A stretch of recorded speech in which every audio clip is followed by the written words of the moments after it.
Hello and welcome to Ryan Watches a Movie. My name's Adam Patterson. With me today, we've got Kevin Rakestraw. Hey, Kevin. Hey.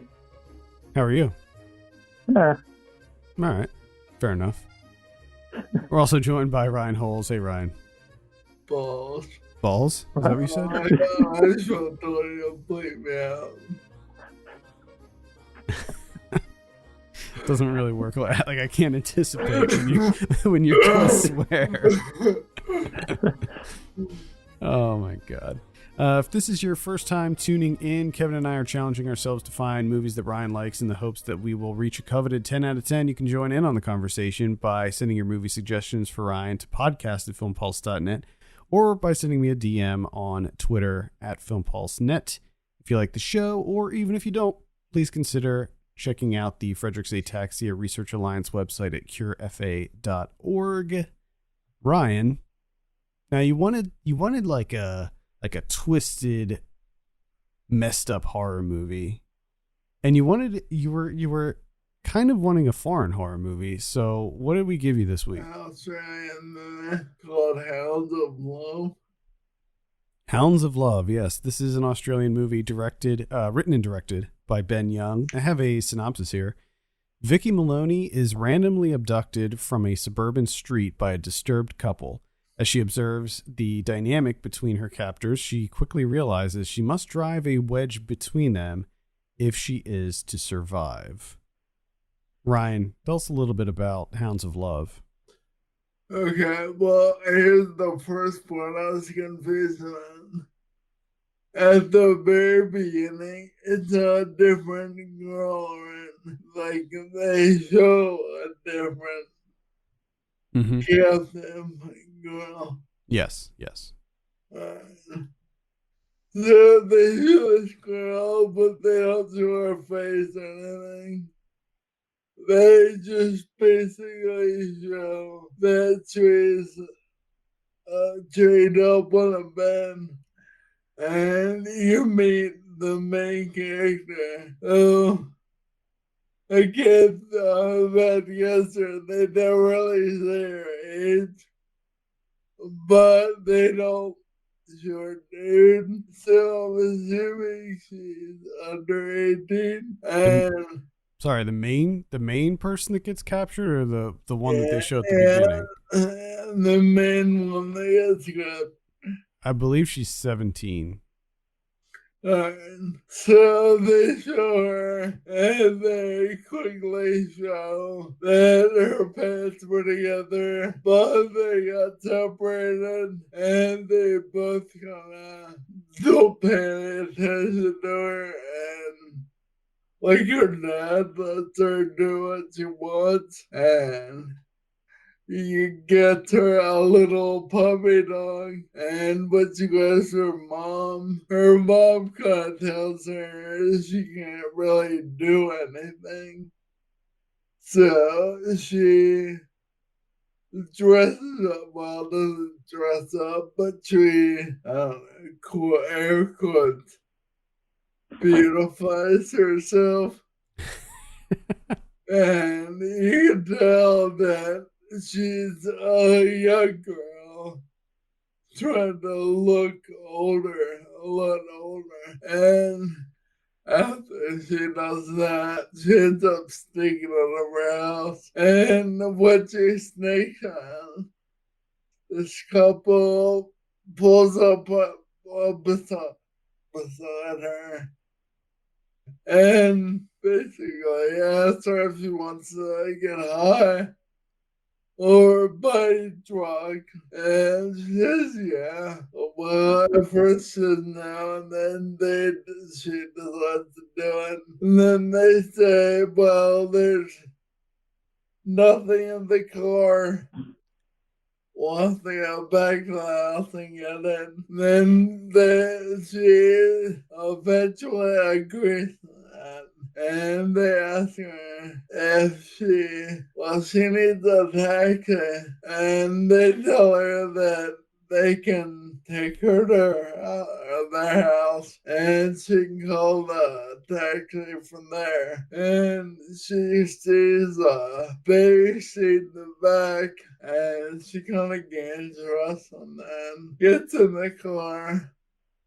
They go to this girl's house and they ask her if she wants a drink.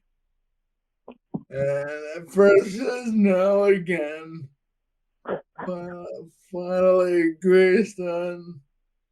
And the drink turns out to be drunk, and she has to escape, and they corner her and chain her up in the house that they can exchange her for ransom money, and they find out all this about their parents kind of being separated, and I lost my train of thought.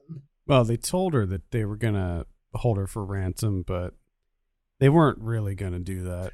Oh yeah, they make her write a note to her boyfriend and parents, and somehow in the part of her boyfriend, she writes a secret message, and he somehow figures out what's right she's being held on. And meanwhile, she's being held to cell. She can't really do anything because she's chained to the bed. Ends up paying yourself or paying on the bed. Then the wife leaves to deliver the note that she wrote to her parents and boyfriend. And while she's gone, this is another part of your piece about the guy, I think, ends up raping her or trying to rape her, and she has something, a retainer or something, wedged between the legs and cuts his wiener. No. Okay. Wait. That's not how she shits. She takes a shit. I'm so confused. Okay. Let's back it up a little bit. So he does attempt to rape her, but earlier in the movie, she noticed that when their dog took a shit on the floor, he like freaked out about it. Like he was gonna sort of attack her earlier, and then he saw the shit and he stopped. So when he went after her again, she remembered that, so she forced herself to just take a shit in the bed, and that made him back off. So she shit on him. Okay, all right. I thought his wiener got cut. No, that wasn't blood, it was poop. Okay. Alright, no, I understand. Alright, so the wife comes back and they kind of have an argument about this guy using her. And he tells the wife that the girl got her head, and eventually convinces her to get rid of the girl, and then make her wait another night. And this time, after she's done, she's supposed to take sleeping pills. And while she's writing a note, the mom comes to one of the neighbors' houses looking for her and just constantly yelling her name. And after a while, her mom and her boyfriend, her dad, decide to give up the search. And as that's happening, the main bad guy kills his wife's dog, and I'm getting all confused now. He kills the dog before the family arrives, but it's around the same time. And she freaks out, and they have the girl by the throat as her mom is outside yelling her name, and eventually the guy decides to take it upon himself to strangle the girl, and he jumps at her and is like laying on top of her, strangling her, and that's feeling that the wife stabs him, and he finally feels it, lets go, tries to get up, and just like stands there and kind of takes a few more stabbing, and the the girl escapes from the house and is running to her mom. And the main bad girl confronts her again, and they eye each other up and down. And the girl just runs past her and catches up to her mom, and everyone lives happily ever after. All right. That was a detailed one you gave there today. That was, yeah, and the main reason I was laughing there in the early parts is because it I don't know the exact number, but it felt like 10 minutes of his description was her getting into the car. Beautifying herself. It's just a lot of detail on that getting in the car. Well, it is an important part of the movie for sure. So what did you think of Hounds of Love, Ryan? I like it. I thought you would. The good guys won for a twist. The good guys did. Is that another important thing for you? Coupled with the sick and twisted shit, the good guy has to win. It's a twist I don't see very often. Really? Really? That's interesting. We gotta reevaluate the kind of movies we're giving you here, where the bad guy is always winning. Did not know that. The good guys sort of win. I mean, like the main girl does get away. That is true, but not after they killed. This is actually based on a true story, and the real couple killed four girls before they didn't let her go, but she escaped. And of course, she went to the police. An interesting aspect of this movie is the fact that the police seem to not want to help them at all during this whole thing. And they don't really care. Like, they tell the mom and dad a few times they have to wait 48 hours or whatever. They just act like they don't want to help. Yeah, so what happened in real life, it was a similar situation. I think that's why they included it in this movie. In real life, when the girl got away, she went straight to the police station, and no one believed her that she was kidnapped and, assaulted, and all of this stuff happened to her. And they ended up passing her off to the only female officer, who was like a rookie at the time, and she was the only one who took her seriously.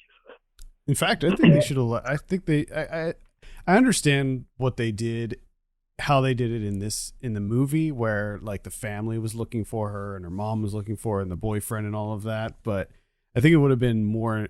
It maybe would have been more impactful if they played it closer to the true story and had her like run to the police station and have the cops be like, because in a lot of ways, like what really happened seems more fictitious than like what happens in the movie.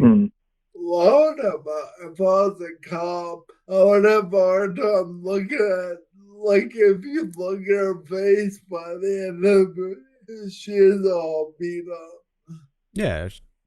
But I mean, if you're a cop and someone is like in hysterics and they come into your station and they say that they've been kidnapped for the last, in real life, the real life story, she escaped the next day. So they kidnapped her that evening and then she got out the next morning. But still, like, it should be your job to like immediately believe the victim in this situation. Yeah. I mean, it's pretty much your entire job, or should be your entire job. Right. So I thought that was a really interesting angle of the film. And then of course there was also the fact that it was a married couple, and how like the synopsis says, she did try to play the wife against the husband because clearly he was the one wanting to do all this stuff. And she was just going along with it because, she's like madly in love with him or whatever. And all he does is play with her head every time he wants something and she doesn't. Yeah, and he's like, he's just a monster. I mean, he's an absolute monster. And that was also like there's a part where they got an ashtray in their house, and the ashtrays all like even. All the cigarette butts. Yeah, they're all evenly spaced out. Mm-hmm. And when his wife makes breakfast, she like reorganized everything a few times on the plate. Like you can tell that he's very odd. Like he's very into weird, like I don't know how to say it. I know what I want to say, but I don't know how to say it. There's also this like kind of subplot thing with him where he owed money to all of these people, and they were like, that was an interesting dynamic too, because there's that scene where those guys, that guy comes up to him for the money that he owes him, and he just turns into this like sniveling little twerp. Yeah. And then he goes home and he just has complete dominance over, his wife and the young girl that he has chained up in that room. Ew, he was a scumbag. He died in prison, by the way. He killed himself in prison. Mm-hmm. He's a piece of shit. Mm-hmm. Yeah, I would say good, but I feel like that might be a bad karma to say I'm glad somebody died. He was going to spend. He was an asshole. He was going to spend the rest of his life in prison anyway, and the wife, she's actually still in prison. She got a life sentence too. She's still alive, and she's in prison. She didn't kill him in real life. No, she didn't kill him in real life. This movie's actually, it's mostly based on that one case, the Bernies were their last name, but apparently there's a couple other murder cases that it drew inspiration from as well. Mm. There's definitely some Snowtown vibes to this movie, like aesthetically it kind of has that Snowtown look to it, where everything is very gritty and real looking. Like there's not that much violence, but when you do see it, it looks very, very, very grisly. And when he's trying to rape her, they don't show it very much of anything, but like her screams, they're just like very. I haven't heard very many screams in a new movie like that. Yeah, it was pretty. It's a pretty intense movie. A lot of the violence is sort of implied. Like a lot of it is after the fact. I mean, I think one of the most shocking scenes is that towards the beginning when the wife goes in after they kill their previous victim, and she's like cleaning up the room. You don't see any of the violence happening on screen, but the fact that you see all of like her putting all that stuff in the bucket, and you're just like, oh my God, that must have been an absolute nightmare. And I think in a lot of ways it made a greater impact than, just showing whatever they did to that poor girl. And then towards the end, the dog comes into play because the guy ends up getting angry. The dog goes to the bathroom on the floor, and 2 seconds later he kills the dog. Yeah, that was a really hard scene for me. I didn't like the dog bones. Yeah, that was a really difficult scene. I like rewatching it I saw it at, I think, Tribeca when it came out, and rewatched it for this, and like I knew that scene was coming, and I was just like, trying to not focus on the screen while that was happening. So does this live up to your insatiable thirst for some sick and twisted movies? Yeah, I like it.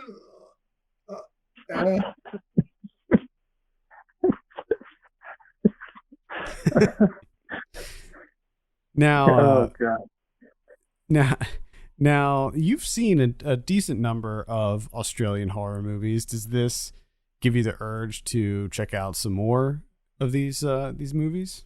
Actually, yeah, it does. Cool. It does. All right. Lining them up. There's some other really good ones that we can pick. That what's that movie? What's the door down the no? Animal Kingdom. Oh yeah. Animal Kingdom, yeah. I watched the American one now on TNT. That movie, watching that movie for you guys, really into that. Yeah, I remember we did have you watch that. And then I know you saw Wolf Creek too, right? Yeah. That's I don't remember too much about it, but yeah, I remember watching it. That's also a pretty great Australian horror movie. It's based on a true story as well. A lot of of terrible weird things happening in Australia. Yeah, I was just gonna say a lot of really twisted murders happening out there. This is the directorial debut or feature debut for Ben Young, the director. But after Hounds of Love, he did do Extinction, which was that sci-fi movie on Netflix that came out like in 2018. It's very bad. In fact, I don't even think I finished watching it. Oh boy, that's not good. It's the one with Lizzie Kaplan and Michael Pena. It was not good, but it doesn't like you see Hounds of Love and then you see Extinction, and you can't tell it's even close to being the same director. It completely different style. I'm kind of hoping that whatever his next project is, he goes back to sort of that gritty realism, because I thought he did a really good job with Hounds of Love. And the fact that this movie was based on a true story, that should make it even more horrible and awesome at the same time. More horrible and awesome. Yeah. Like to think about the fact that people in this world can be like that messed up in the head, like that guy clearly was. Mm-hmm. Yeah, he had a lot of problems. It's crazy, man. Yeah, he had a lot of problems, that guy. This ended up winning 18 awards the year it came out, including Best Lead Actress for Emma Booth, who was the wife. And that was the Australian Academy of Cinema and Television Arts Awards. Lots of awards for this one, which I was... Lots of awards. And the opportunity to make Extinction for Netflix. I know, right? Like, come on. I mean, I hope he got paid a lot of money for it, at least. All right. Any final thoughts before we give you your drum roll on Hounds of Love, Ryan? No. All right. What are you going to give Hounds of Love? 9 out of 10. Whoa. Holy shit. All right, Ryan, what are you thinking about for next week? Action. All right. Solid. These are always tricky for us, the action ones. Mm-hmm. Never really know what to pick for action. I feel like I'm going between comedy or an action. I just like wording. I don't mean to, but I feel like I am doing it. Nothing wrong with that. Nothing wrong with that at all. Like, you like the genre movies. So do I. What kind of action movie are you feeling? Sick twist. The ones you've been giving me lately have been pretty good. Nothing like good story and good fighting, I guess. Okay. All right. Kevin and I will discuss it and come up with something. And we'll figure it out. Yeah, we'll figure it out. We're getting really fucking good at this. We are. I think I already have a couple ideas. You forgot to bleep him out. Again, I can't anticipate when other people are gonna swear. You need a clicker with your hand. You need to work on that. I need to think ahead. When's Kevin gonna say fuck? Yeah. Oh, I got it. I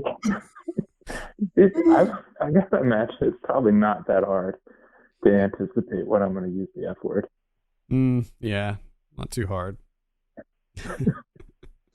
But also, it only bleeps me, so he would still say fuck, but you would just hear like a bleep coming from my microphone.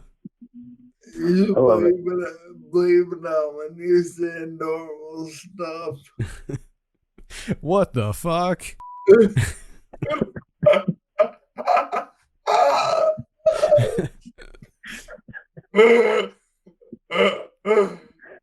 Oh my goodness. All right. Oh my god. I love how he absolutely loses it every time. It's insane. All right. I think that's going to do it for this week. Thank you so much for listening. You can send us your picks for Ryan and questions and topics to podcast@filmpulse.net. You can follow us on Twitter @filmpulsenet, @filmpulsekevin, and @mylegsdon'twork. And if you have a minute, consider giving us a review on your podcast platform of choice. For Kevin Rakestraw and Ryan Holes, my name's Adam Patterson. We'll see you next week. See you later.